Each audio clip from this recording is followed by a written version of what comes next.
بسم اللہ الرحمن الرحیم نحمدہ ونصلی ونسلم علی رسولہ الکریم۔ احادیث مبارکہ میں امام مہدی کے مددگار اور ان کے انصار کے بارے میں مختلف روایات میں خراسان کا تذکرہ آیا ہے کہ اہل خراسان امام مہدی کے انصار ہوں گے۔ امام مہدی کے انصار سے متعلق احادیث مبارکہ پر کلام کرنے سے پہلے خراسان اور اہل خراسان کا ایک تعارف پیش کیا جائے گا۔ خراسان کس کو کہتے ہیں؟ در حقیقت خراسان فارسی زبان میں خر یعنی سورج اور اسان یعنی نکلنے کی جگہ یا وادی کو کہتے ہیں۔ اس وجہ سے مشرقی علاقوں کو خراسان کہا جاتا ہے، یا پھر خر سے مراد ہر چیز یعنی کل، اور اسان سے مراد سہل اور آسان ہے۔ جبکہ یاقوت حموی نے نوح علیہ السلام کے نواسے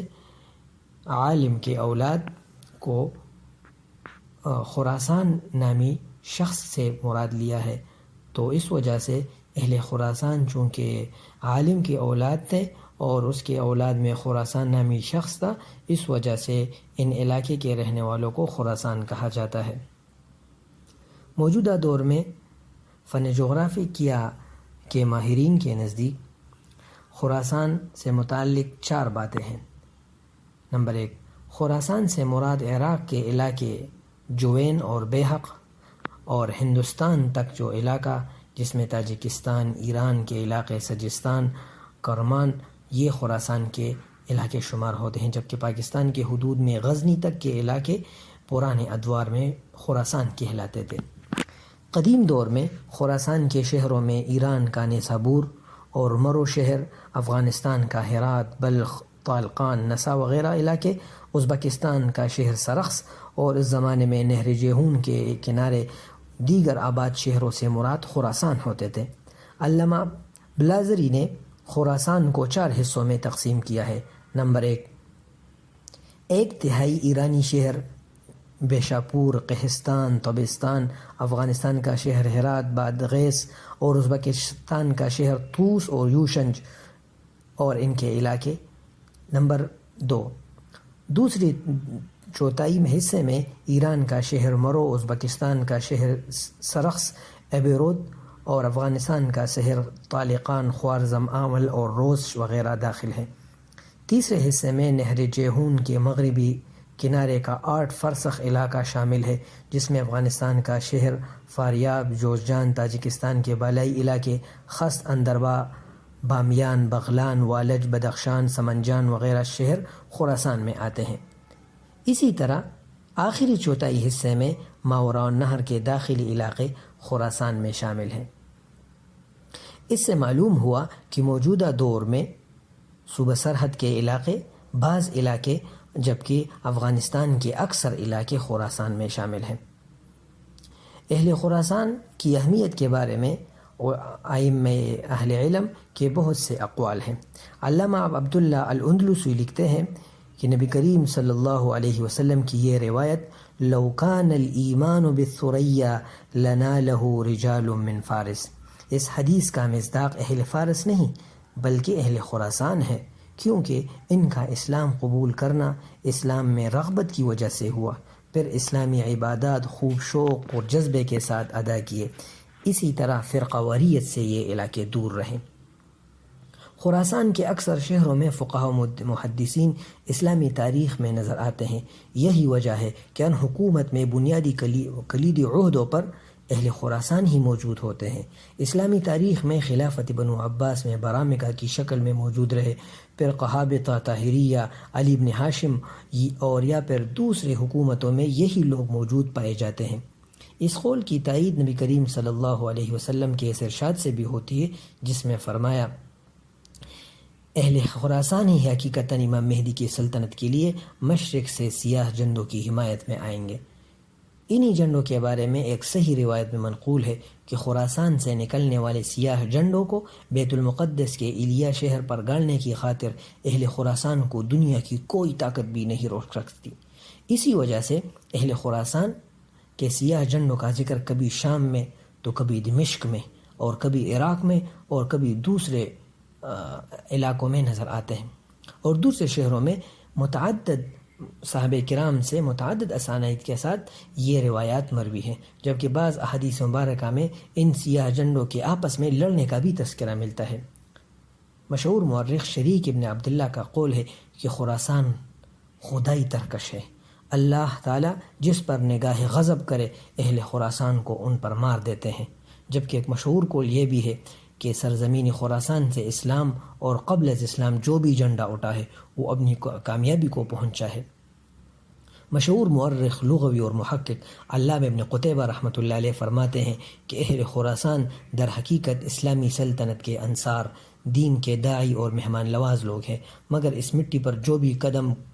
قبضے کی نیت سے پڑے ہیں انہیں ہمیشہ سے جنگوں کا سامنا رہا ہے، کیونکہ یہاں کے لوگ آسانی کے ساتھ نہ تو سر تسلیم خم کرتے ہیں اور نہیں اتنی جلدی جزیہ اور خراج دینا پسند کرتے ہیں۔ یہی وجہ ہے کہ جب سلطنت بنو امیہ میں دنیا پرستی اور عیش و عشرت اور ظلم و جبر کا دورہ شروع ہوا تو سلطنت عباسیہ کی بنیاد رکھنے کے لیے ابو مسلم خراسانی کی سرکردگی میں سیاہ جھنڈے یہی سے نکلے تھے، جس میں بنو امیہ کی مضبوط بادشاہت کو ناک و چنے چبونے پر مجبور کر کے بنو عباس کو 120 ہجری میں تخت خلافت دے دی۔ اسلامی عقیدے کی رسوخ میں پختگی اور شاعر دین سے محبت کی وجہ سے خلافت بنو امیہ سے پہلے اسلامی پرچم یہاں کامیابی سے ہمکنار نہیں ہوا، مگر وہ بنو عباس کی خلافت کے بعد دینی اطاعت اور اسلامی تعظیم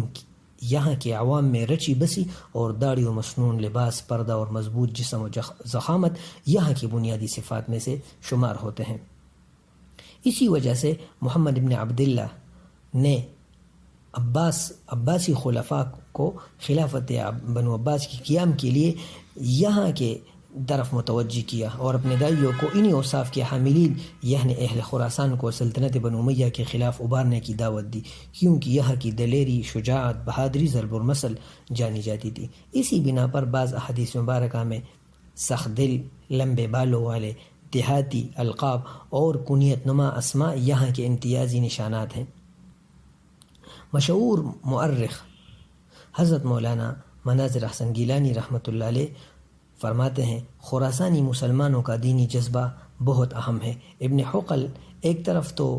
حقل لکھتے ہیں کہ ایک طرف تو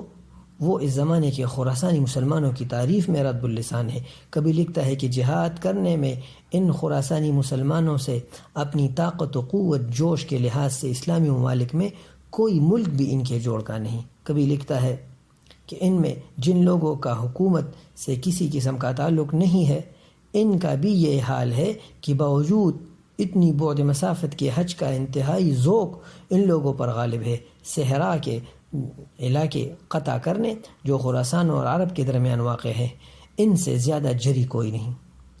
مفکر اسلام حضرت مولانا سید ابو الحسن علی ندوی رحمۃ اللہ علیہ کی رائے یہ ہے، وہ فرماتے ہیں جب اسلام افغانستان میں آیا تو اچانک یہ قوم ہزاروں سال کی نیند سے بیدار ہو گئی اور اتنی لمبی چھلانگ لگائی جس کی دوسری قوموں میں مثال نہیں ملتی۔ اسلام کے زیر سایہ آتے ہی یہ لوگ سب سے زیادہ طاقتور، سب سے زیادہ بہادر، سب سے زیادہ بلند ہمت، دوربین اور فولادی اعصاب کے مالک شمار ہونے لگے۔ یہ قوم جب بزم کائنات میں شامل ہوئی تو ایسا معلوم ہوا جیسے کوئی مدفون خزانہ یا کوئی سربستہ راستہ جو اچانک منکشف ہو گیا۔ کیا ان کے جسموں سے بجلی کرنٹ چھو گیا یا کوئی جادو کی چڑی تھی جس نے آن کی آن میں انقناعت شعار ٹہری ہوئی پرسکون اور عزلت گزین قوم کو غیور و جسور، ظفرمند اور رواں دواں قوم میں بدل دیا؟ کیا اس طوفانی ندی کے دہانے پر کوئی بڑی سی چٹان پڑی تھی جو اس کے زور اور روانی کو روکے ہوئے تھی؟ افغانیوں کی زندگی کے انقلاب کا حقیقی سبب اور اس کی شاہ کلید یہ ہے کہ اللہ تعالیٰ نے ان کو اسلام کی برکت سے 3 بنیادی اور اہم جوہروں سے نوازا تھا۔ نمبر 1، طاقتور پیغام اور اس کے اغراض و مقاصد، نوع انسانی کی خارجی دنیا اور اشیاء کے حقائق کے بارے میں وسیع نقطہ نظر، اللہ تعالیٰ کی مدد پر کامل اعتماد اور جد و جہد کے نتائج پر یقین۔ یہ وہ 3 عناصر ہیں جن سے یہ قوم گزری اور قوم کے کردار کی جدید تشکیل ہوتی ہے، اس کو نئی زندگی ملتی ہے اور ہر وہ تاریخ بناتی ہے اور اپنے مخفی طاقتوں اور نامعلوم وسعتوں سے دنیا کو حیران و ششدر کرتی ہے۔